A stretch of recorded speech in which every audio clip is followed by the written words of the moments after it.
We're not streaming. Oh, there we are. Oh, I'm way too close. And hello, everyone. Hello. Happy Monday. How did I make this tie this morning? It was like in the dark. Oh, I'm way too close. You gotta. Hello, everyone. You gotta turn the. Technical difficulties today. You know how I notice that whenever I'm involved, there's technical difficulties. When people go at it alone, they're fine. I mean, I compare myself to my father, who many of you know is Fred Flintstone, right? He's that guy, and he would want to send something, so he'd punch the computer like he's used to working with his hands, and he'd hit the keys really hard, thinking that it would be more effective that way. Anyway, I'm like about as technically advanced as he is. Can't even make a tie this morning. Regardless, here we are. Good morning, everybody. Good morning. We are here because it is Monday, 11 a.m. Eastern Daylight Time, which means that we are coming to you live as part of our Let's Talk Poly series. And in this series, we are talking about things starting with the letter D today, because we're going through the alphabet. Or we're going to try and go through the alphabet. Yeah, we've been going through the alphabet for the last several weeks. So far, so good. So I'm just laughing because you said about Fred Flintstone. I'm thinking about the inspector yesterday at the place in Montreal and how he kept saying yabba dabba doo. And I just thought that was really funny. You like this thing? He made me laugh. I don't know. He was an interesting character. Anyway. Yes, so D. So there's so many good. So before we get into that, let's just say. Oh, all the Ds. You mentioned that we do this every week. Right, we do. And so if you're watching right now, as in 11 a.m., you're watching us live. But you can also watch in the replay, because we post the replay every week in the announcements. The most current is in the announcements, and the rest are in the guide. So if you miss A, B, and C, and all the other 18 or 20, however many lives we've done, then that's where they are. In the guides. Yeah. So the newer ones are in the announcements, and as they get archived, they go into the guides. Correct. All right. I think I've figured out how to put them in the guides and in the announcements. So all of them should be in the guides. So you were actually factually correct. Wow, look at that. Huh? What a way to start the week. What a Monday. And also we're on something called YouTube, right? We have, I never go on there. We do have a YouTube station, but we don't post all the videos there because we want people in the group, because the group's more interactive. Are we famous? Are we celebrities now? Not yet, but I've got because I've got, my mother and my brother, and I've got at least 5 or 6 people that know of us. So that's pretty cool. That's cool. Although we have been invited to be on two other podcasts. Anyway, we were already on Practicing Polyamory, which was awesome. So if you missed it, it's in the group. But we're going to be on 2 other ones. So as soon as we find out information on this, we'll let you know. Yeah, we're pretty excited about those 2 podcasts. So your tie is... Yeah, I don't know what I did with it today. It's fine. What's wrong with your tie? It's my OCD and my perfections. Anyway, so going back, we were talking about the Ds, right? The Ds. There's so many Ds that we came up with. We thought about, whatever starts with D and whatever starts with DD and triple Ds and all kinds of Ds. And dildo. And dicks and donkey dongs and double penetration. And dungeons and doms. And domination. And so many things. So what did we end up with? We ended up with drama, which sounds kind of like No, actually, drama is a lot of fun, right?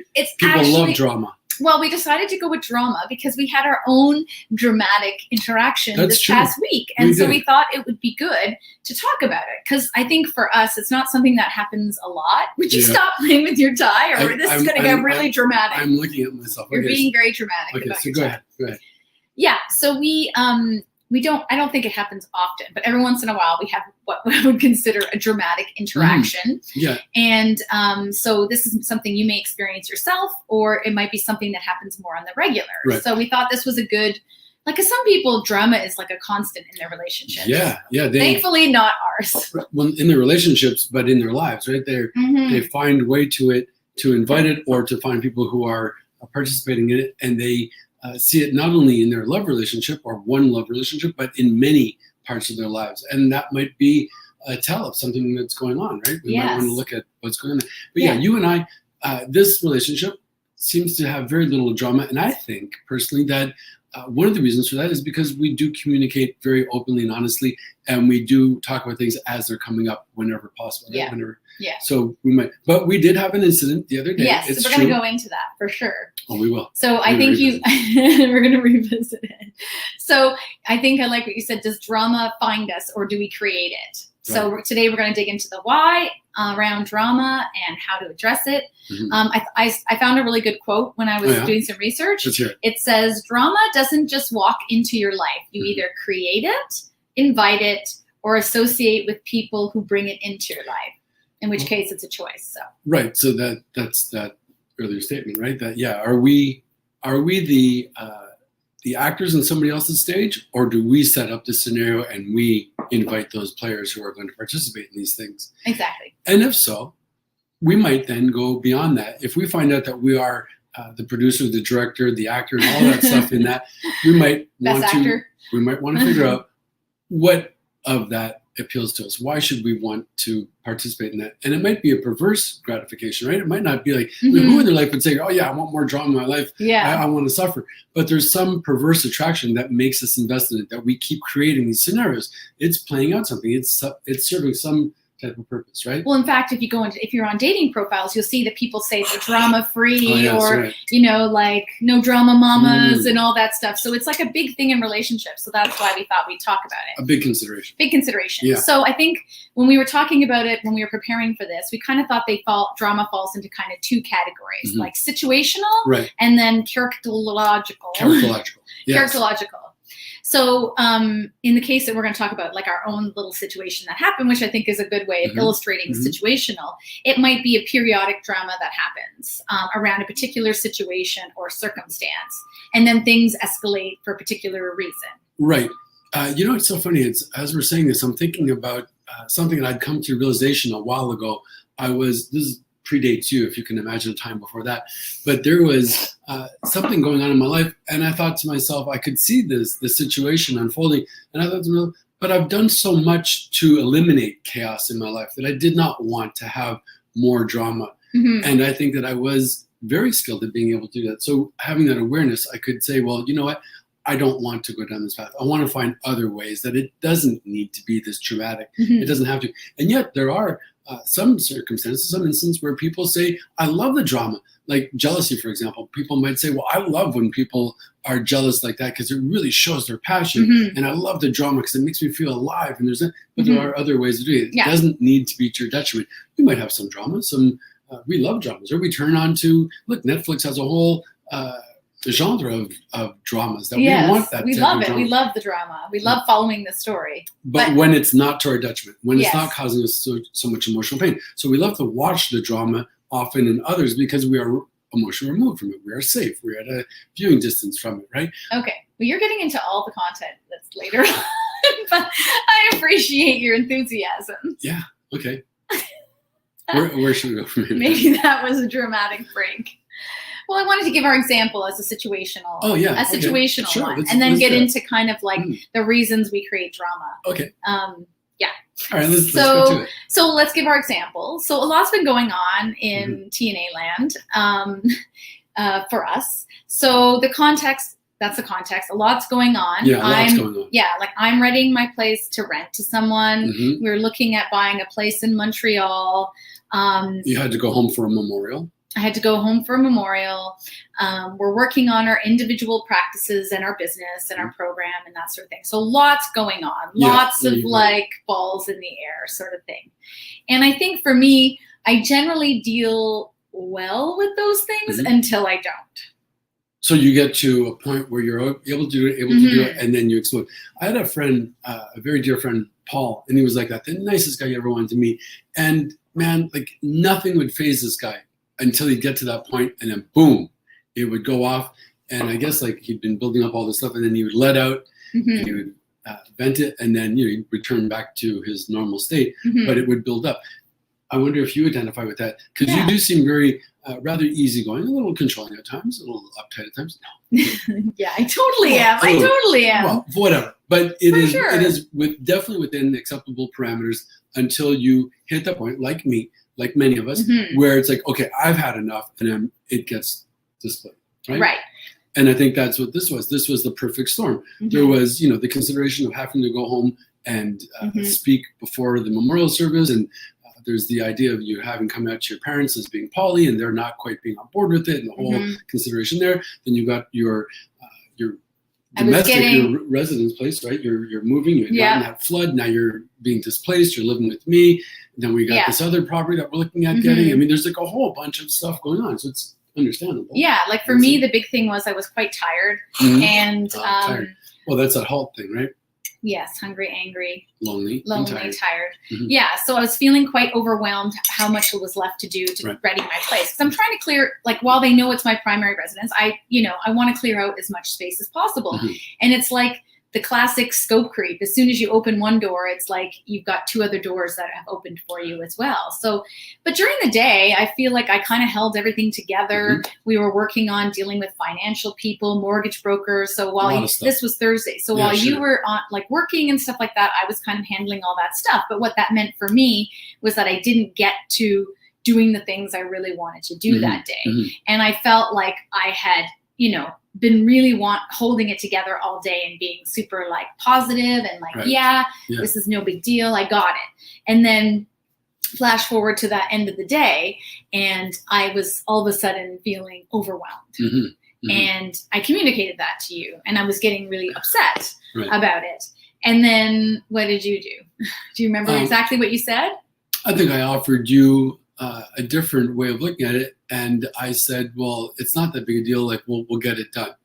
Which for me. And what is left to do, I think, is what you said. Like, what really is left to do? There's not much left to do. It doesn't look like much. Right? It's okay. It's all doable. We're together. We'll figure it out. We always do.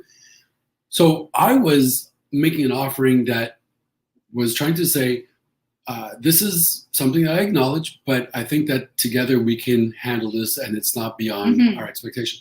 But the way I said it, and I completely understand, you might have interpreted it as, oh, don't worry, like, it's not a big deal, like, and I'm minimizing things. I'm not validating what you're feeling, not really appreciating to what extent you might have felt overwhelmed by it.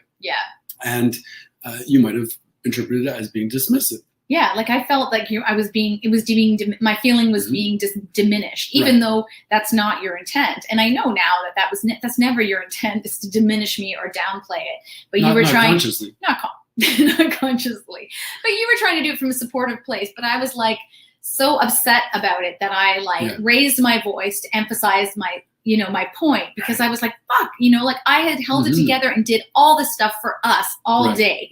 And now I'm having this moment where I feel overwhelmed, and you're like blowing it off. I come in casual. This is my interpretation. Don't worry about it. Yeah, like, don't worry about it. No big deal. And I was like, no big deal. So then I raised my voice, and then what does that do to you? Well, that triggers me, because I come from a place where I've been in a relationship before with somebody who was verbally and physically abusive, and that triggers me, and it makes me re-traumatized, and then I go into a very defensive stance, which becomes aggressive, and I raise my voice as well. Yeah. And then all of a sudden, you and I were shouting at each other, which isn't our mode of communication, and we were playing out this beautiful drama, right? All of a sudden, we're not addressing the actual articles at hand. We are now off into this emotional state that it is catching on like wildfire, and you're getting animated, I'm getting animated, I'm activated, you're activated, and all of a sudden, boom, it blows up. And it's like, I don't know if we dropped the F-bombs, but we're pretty close to it.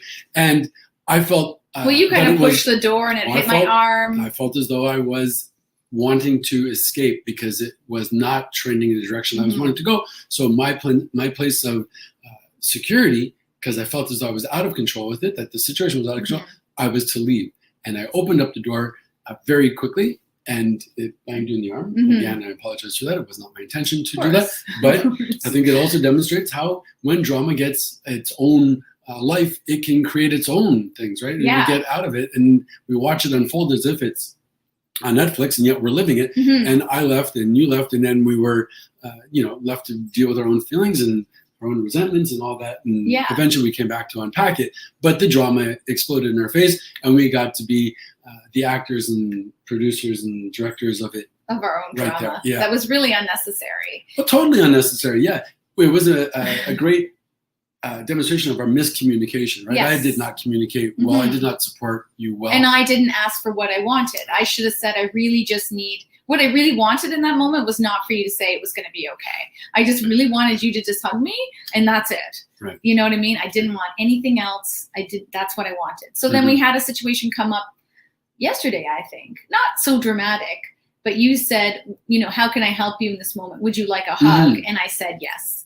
So the point being Did you notice that though? Yes, I noticed it. I listened. I listened. I heard you. I listened, and then I was able to communicate in your love language. Yeah. I was like, what do you need? Would you like me to just let you be? Do you need a hug? Do you want to talk about whatever? Yeah. But when it's a situational, like a situational drama, I think the important part is our partners aren't mind readers. So they may not know, because even in that moment, it might be different. So I may not have wanted a hug yesterday, even though I wanted one. Yeah, you might not always just want that hug, for sure. So that's that. But that's a good point. So I'm not being charged with having to be a mind reader, nor are you. I have to be able to let it be known what it is I'm wanting and not wanting at that moment, as best as I can. Right? Maybe sometimes we're not exactly clear on what it is we're wanting, and we might just say, I don't know what I want, but right now this isn't, whatever it is. But the idea is that we might adopt a position where we are mindful that we are being triggered, that I am going into this drama, that I am feeling different than I might normally. I'm being activated. I'm getting heated in a way. And that awareness will inform me that something's going on. What is the drama? Really, it is an alert of there being some form of a discourse in our feeling. I'm feeling underappreciated. I'm feeling overwhelmed. I'm feeling too stressed out, whatever it might be, and that we might be able to have a greater awareness. So when we feel that way, it's alerting us to this feeling state. Right. So situational is one thing, but it could be something as well that's more characterological. So something that you bring about or you seek out or that sort of thing. So I think you started into it, but I thought we would talk a bit about the purposes of drama. Sure. So you mentioned alerting or announcing. Some of the possible. Yeah. So that's an important thing to say is some of these are, and as well as those two different types of drama. I think we kind of came up with those as just to distinguish that there's sometimes a difference, but I mean, there's probably more, but yeah. This is not exhaustive by any stretch of imagination. Right? Yeah. So some of the purposes to be said, alerting or announcing. So raise awareness that something's not right. Right. And then it might also be that we are creating dramas in our lives to kind of avoid intimacy, right? When people get a little bit too close and we get alerted to our feelings of being potentially vulnerable, we might create some type of drama as kind of a side, what do you call it, distraction. That's going to, throw the person off our scent, that we feel sort of protected by creating these dramas, right? We might also use it as a manipulation. Okay. Yeah, so sort of the opposite of that. So you're actually, instead of trying to create distance from the drama, you're actually trying to create the opportunity for a demonstration. So you might push the other person, I think, to see if they're, you said one of your partners did this previously, push the other to see if they're invested enough to tolerate the relationship. Yeah, I love that. Yeah, so if I can, and it may be conscious, may be unconscious, but if I'm feeling vulnerable in some way, I might then want to protect myself by being preemptive. I might create some type of drama that would give you the opportunity to go away, say, oh yeah, screw him, he's an asshole, whatever it is. And what I'm really doing, perhaps, is that I am creating an opportunity that you could say, you know what, I'm not going to just throw him away with all this, that I am invested enough to remain. So I create a scenario of drama with the idea that it is in some ways a test for the other person to remain, and you can demonstrate that you are truly invested. Do you think this is common, what people do, so if they're feeling like insecure in their relationship, perhaps? Do we know anybody like that? There may be. I don't want to name names, but yes, actually I know several people who do that. And I think I might have done that in the past myself, that we create these opportunities where the person can really demonstrate, as opposed to saying, you know what, I'm feeling vulnerable. I really like you, and I'm not sure how you like me, if you're going to still be around, whatever it is, and go at it that way. So in a way, we want to find a psychically mature way of communicating our feelings and our vulnerabilities. That's really cool. But it's interesting you say that. I'm going to skip ahead. I'm going to miss one of them because I want to make a point. Because when we were doing some of the research, we were reading various articles and stuff. So you always say, like, what's the source of this information?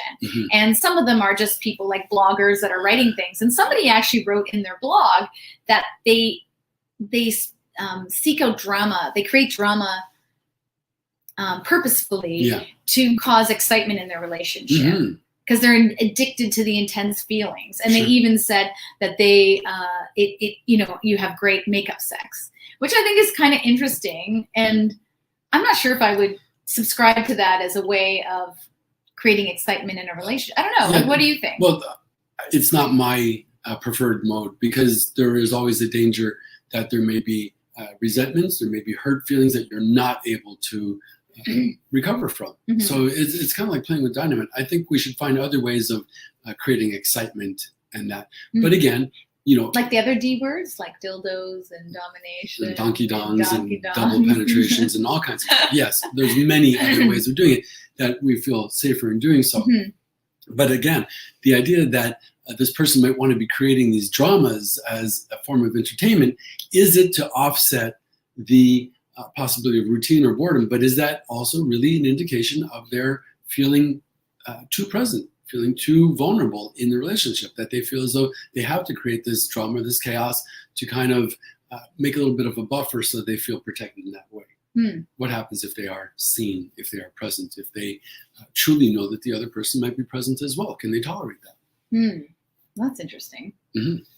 So if you have different types of attachment, if you have insecure attachment, might you use drama in that way? That's a great observation. Yes, of course. Why not, right? Why not employ that? It would be able to maintain that position of feeling insecure. Why would we want to maintain that? Because it is familiar to us. Right. Being attached may be the thing we say we want most, but yet it might be so unfamiliar to us, so potentially dangerous, that we prevent it from happening, right? In which way might it be potentially dangerous? Well, I've not really experienced real attachment in the past. And to do so now, what happens if I put all my eggs, so to speak, in this basket? What happens if I really announce myself to be present and then you go away? Where would that leave me? Right. So by maintaining this insecure attachment, by maintaining this position, as much discomfort as it might present, is familiar to me. So you create the drama to create kind of like that space, a bit of that buffer sort of thing? It's a possibility. Some people, yes, will enact that. Okay, cool. So but the question is then, how can we go beyond creating these dramas? Because while they may be on a superficial level entertaining or interesting, they may, again, be potentially dangerous to us or to the relationship or how we experience the world. We might find out that we've dramas all over the place, and we might look at how are we that common denominator and what purpose might it be serving?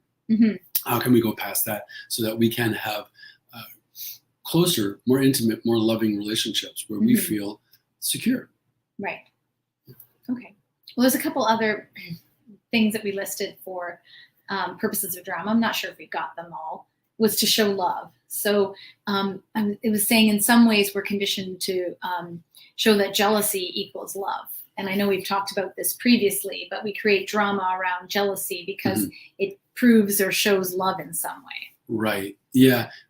It's a little bit of and drama equals love. I think you already said that. Sorry. No, but the demonstration of jealousy, like if you're not jealous, it's because you don't really care, and that's not necessarily true. No. You can be caring but feel secure and not have to make the demonstration of jealousy. So you can love without jealousy. And you can feel jealous and have nothing to do with your investment in the other person at the same time, right? You can just be jealous by nature, and regardless of your level of investment, emotional investment in the other person. So the two are not necessarily related all the time. No, correct. I agree. And we did do a series on jealousy. I think there's 2 videos. Well, there's sort of 3 because we got cut off at one time. So they're all in the guides. But the other thing we saw was about creating drama as a way of you taking back control in a relationship. Like if you feel like you've lost control or you feel like you need control in a relationship, someone might create drama in order to take that back. I don't know. Does that make sense to you? Yeah, sure. I mean, I could absolutely see how that would happen if the person feels as though they're letting go or not having mastery or control over the situation, the relationship. They might create some type of chaos or drama that then gives them the feeling that they created it and they're able to control it, and they can inject some jealousy or drama, whatever it might be, as a form of getting that kind of control. Again, the question goes back to what happens if I'm not in control? How could I be comfortable and feeling as though I'm not controlling the world? And I might feel still secure in that. Do you feel like you created drama in previous relationships? Great question. Yeah, definitely to some extent, but I'm wondering what might have brought that about. And I was thinking of one relationship where I did create some drama, but it was at the end of the relationship. So I wonder if I'd already, made that determination that it was ending. But that's, it's a whole other thing. A whole other thing. Mm-hmm. Okay. So sometimes people What made you ask? No, I'm just curious. I was trying to think of if I feel like it's hard. Well, this is because I was getting into the next section, which is like if this whole idea is how do you know if you're the one that's creating the drama, right? And so it says if you're always in the drama, then you're likely you're playing a part in the drama. Right. There was something you read about being the asshole, right? If you're always surrounded by assholes, you might be the asshole. Oh, so yeah. If you are seeing drama played out in, beyond just your romantic relationships or all your romantic relationships, you might have to look at yourself in a more objective way and find out, am I the one who is the common denominator? Am I at play? Do I invite people who are going to participate in this? Do I create these things for some other alternative motive? Oh, I had another a question, because I know someone we were talking with talked about being needy in relationships. And is being needy or trying to get constant attention, that is also a way of causing drama, correct? Yeah, sure. Yeah. Okay. So this thing is, if you're always in the drama, are you causing the drama? So have people told you that you're dramatic? Like, how do you know if you're the one that's actually causing the drama? Right. And then will you dismiss that? Right? Will your denial kick in and say like, oh no, like they're it's them. So it's going to take some level of emotional honesty with ourselves, right? Right. That we are, because at the end of the day, wherever we go, we are there. So whether they say it or not, it's kind of irrelevant. We want to be self-aware and be able to be honest with ourselves so we can affect a situation that is more gratifying, more secure, more loving. Right. More incorporated. We didn't want to get it in this because it would have taken us in a different way. But there was that one article we were reading about, like the triangle, where it's like you're the victim, the rescuer, or the persecutor, and that how we might think that we're the victim or the rescuer when we're actually the persecutor. So that's kind of the interesting thing. So, so if you're always having fights and all your relationships feel dramatic, you might be the one. You might be. And if that's the case, you might look at what is of interest in creating those scenarios. What purpose is it serving? And you might be well served by talking to somebody about it, a professional who is trained in this, who might be able to help you. You'll hear yourself. You'll hear how your narrative plays out, the justifications that you offer yourself, the myths that you subscribe to, and how you be able to go beyond that. Move past that, to live a life that is drama-free. It's funny because when you have been invested in the perpetuation of these dramas, you might see it almost as a friend, like, well, what's my life going to be like without these dramas, right? It's going to be boring. It's going to be like, oh, this and that. And it's not.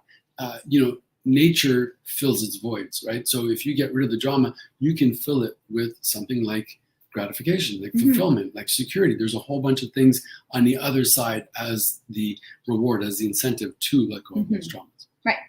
So you see sometimes people in dramatic that have characterological, it's hard to say that word. Characterological. That they're constantly breaking up, or they have situations with partners where they're hanging up the phone, slamming doors, that sort of thing. Like you can see that played out sometimes. Right.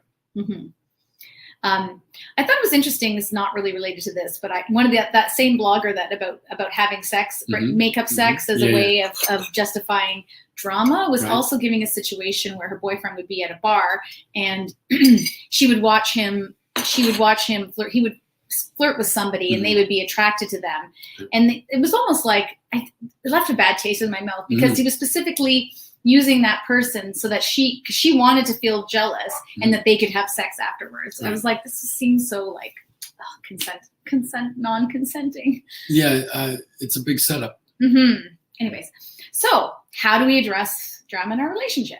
So we came up with 5 things. We've sort of hinted at some of them throughout.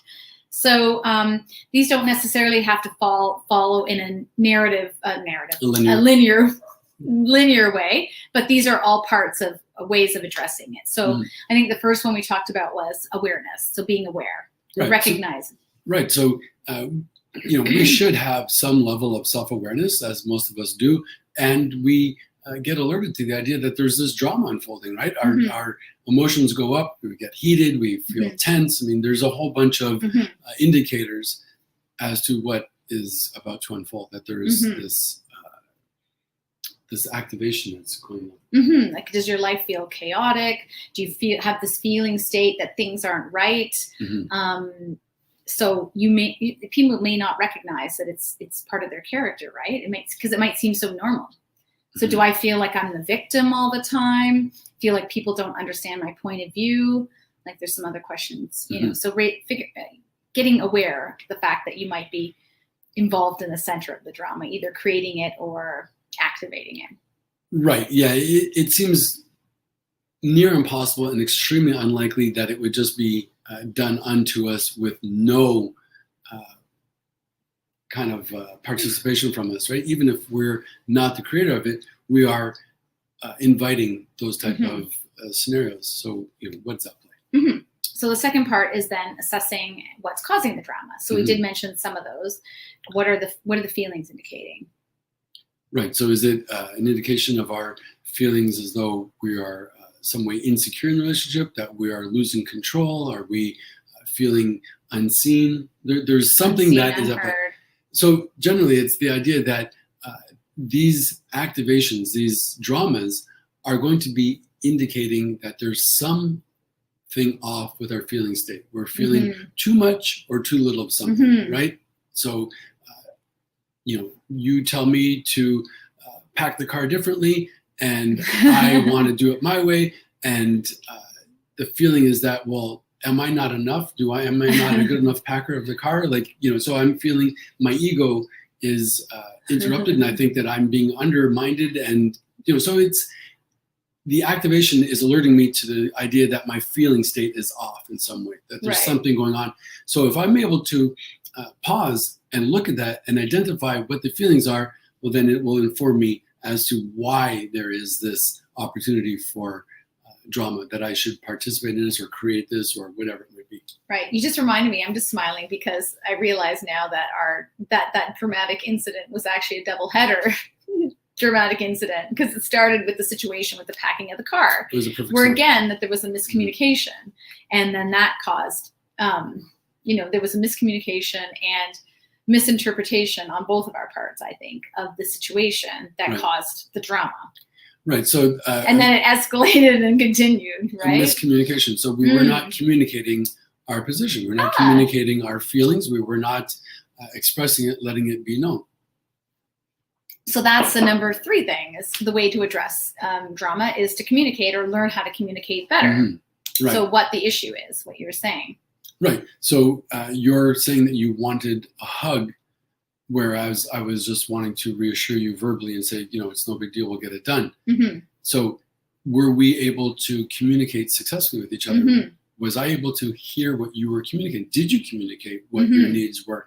So being able to first get that awareness, identify it, and then communicate it is key. Even when we were packing the car before that, you were packing the car, we brought some stuff down, and I think I was standing there thinking about if there was enough room in the car. Not that I was questioning how you were packing it, but you stepped back and thought that it was, that I was judging how you were packing the car, where I was just having a moment where, is there too much stuff to put in the car?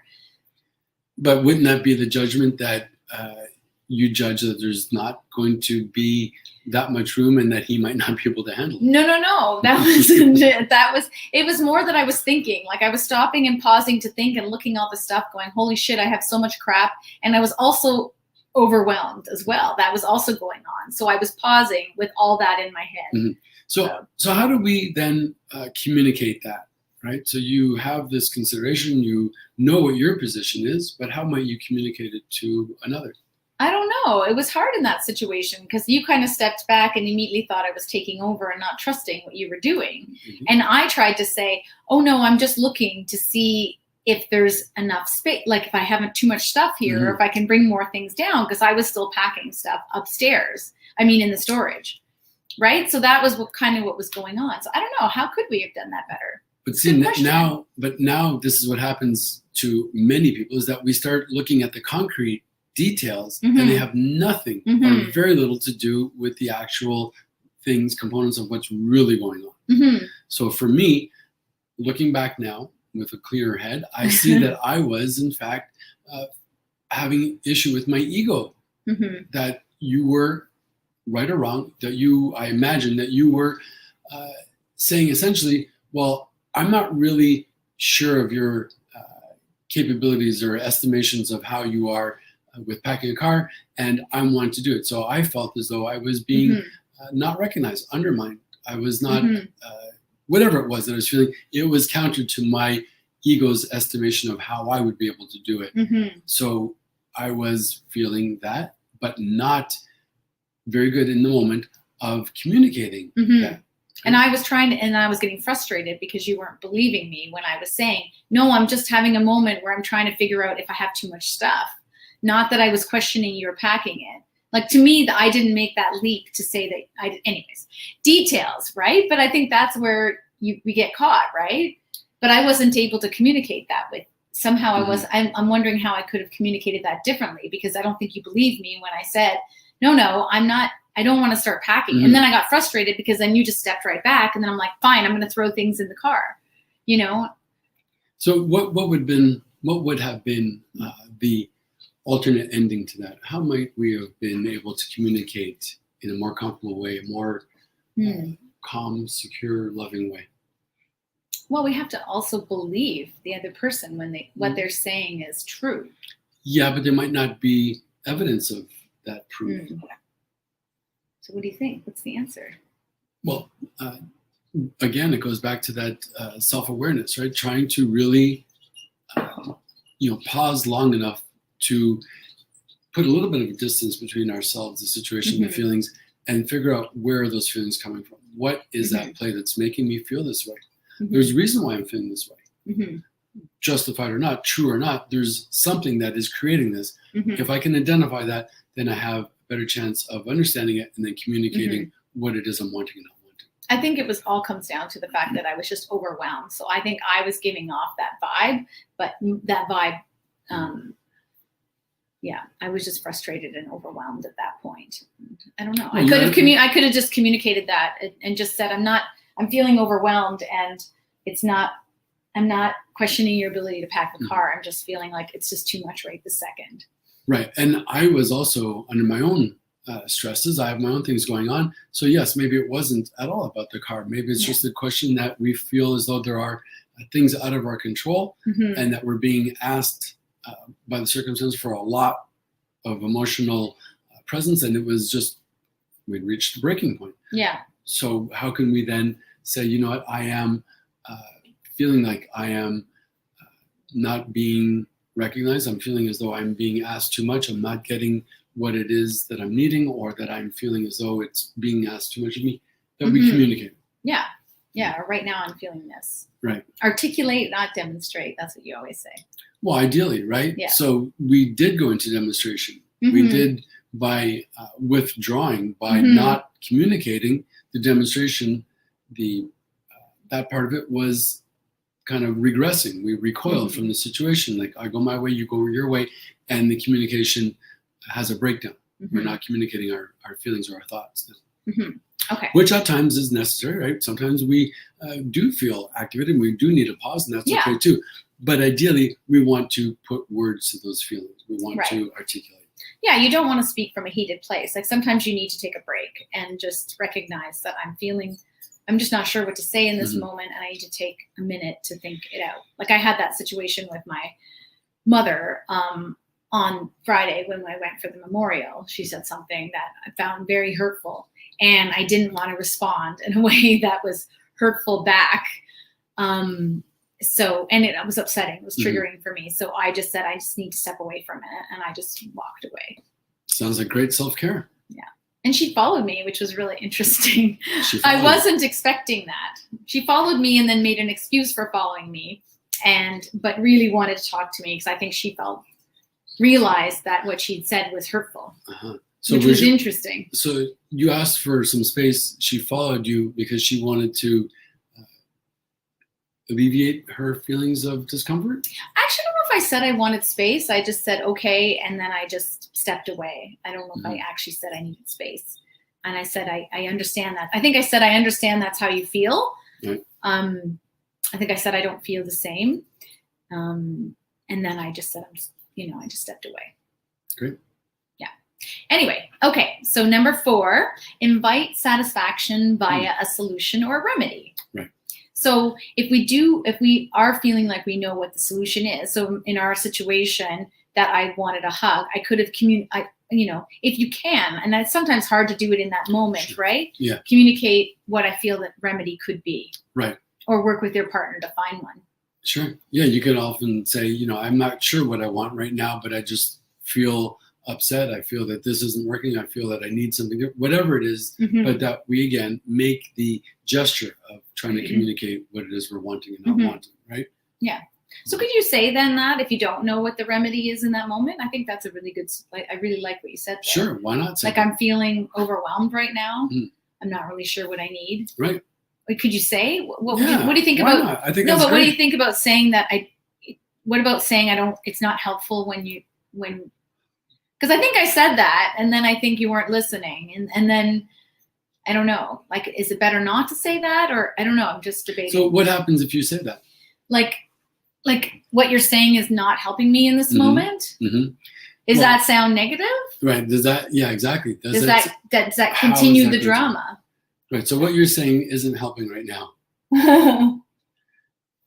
So if we have consideration that it might be received in some type of accusatory or some way that might cause some type of injury, could we reframe it in a way that doesn't put the other person necessarily on the defensive?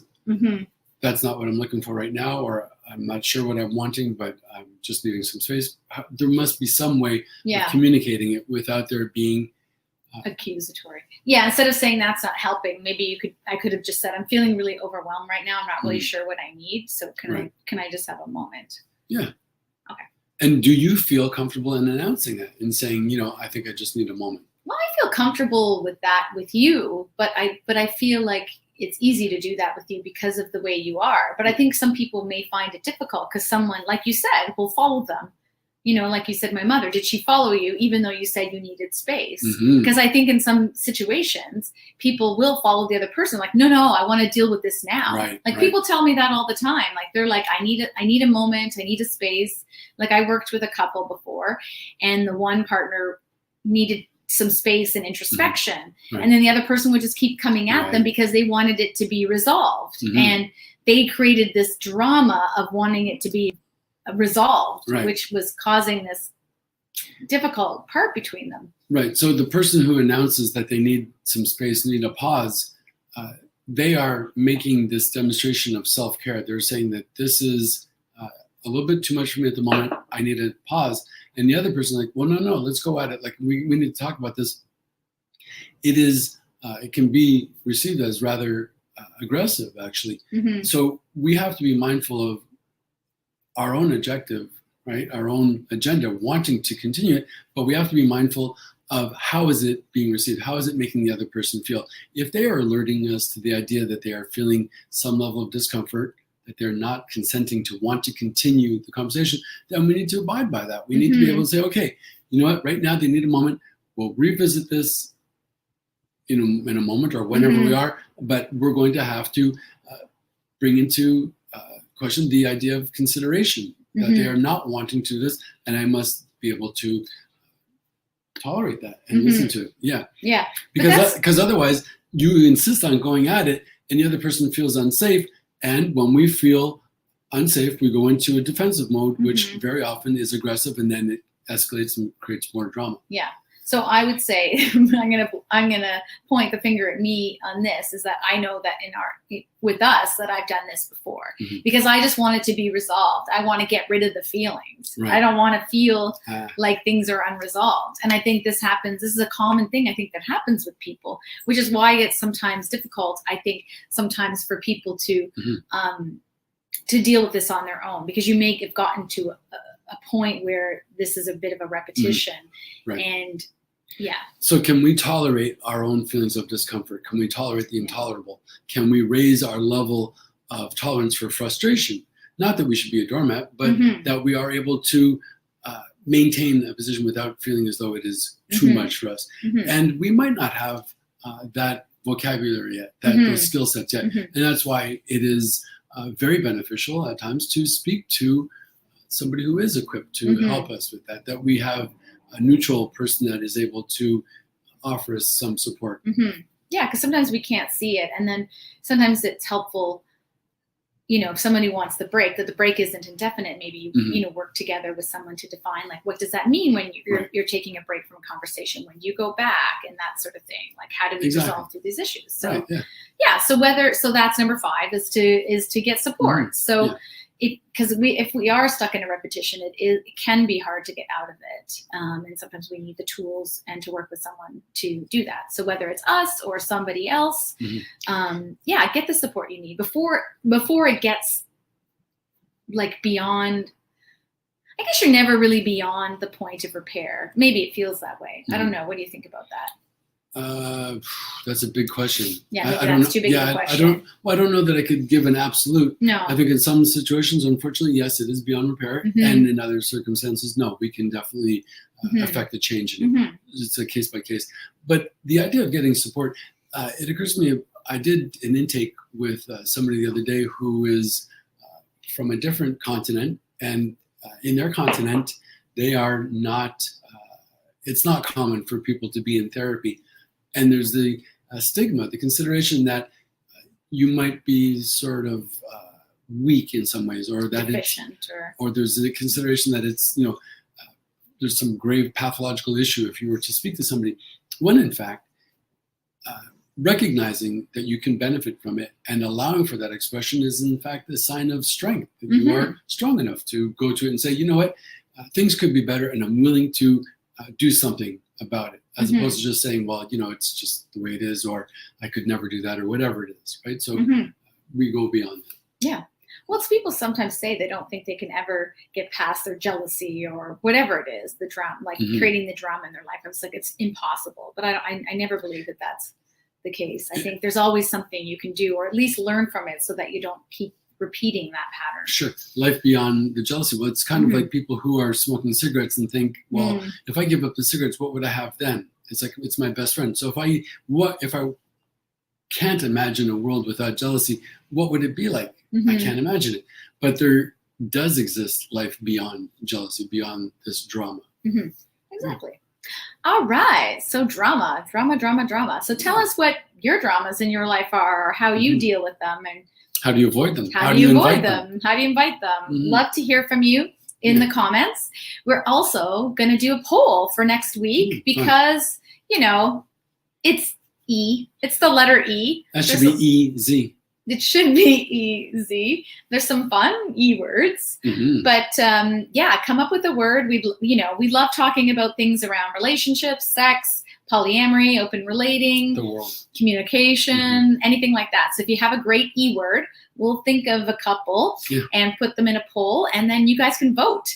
And I'm sure you'll come up with some creative things. Yes, indeed.